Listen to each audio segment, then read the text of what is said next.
The U.S. Department of Justice sponsored the first of its kind blockchain summit called Empire Startups FinTech Conference here in San Francisco. It was organized by the DOJ's Digital Currency Task Force, who invited more than 150 participants. The idea was to bring together tech entrepreneurs and compliance regulators to hold a dialogue about emerging technologies. CEO of Ripple, Chris Larson, attended the summit and talked to Money and Tech about why it's so paramount to have these conversations. There's, again, something big happening here that we all need to understand and kind of work together in making sure that these three key domains are tech, risk, because it's money, and compliance. All three of those domains are going to have a seat at the table, and it's just going to be much better if we're all kind of sharing with each other as much as we can. We also spoke to the only traditional bank represented at the conference. Ruth Wonhofer, Global Head of Regulatory and Market Strategy for Citi's Treasury and Trade Solution Business, says banks are more interested in the underlying blockchain technology itself, which of course is completely revolutionary.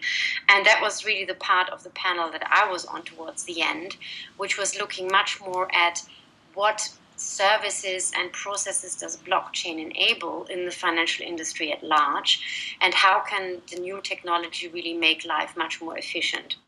Participants also witnessed a demo from 5 hot startups: Affirm, NerdWallet, Better Finance, Plastic, and Coin.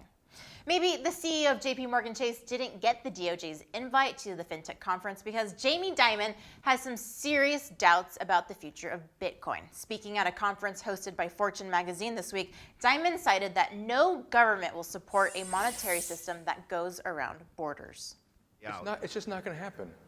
I mean, you're wasting your time. So you think they're when the DOJ calls someone up and says that's an illegal currency and it's against the laws of the United States of land, if you do it again, we'll put you in jail, it's over.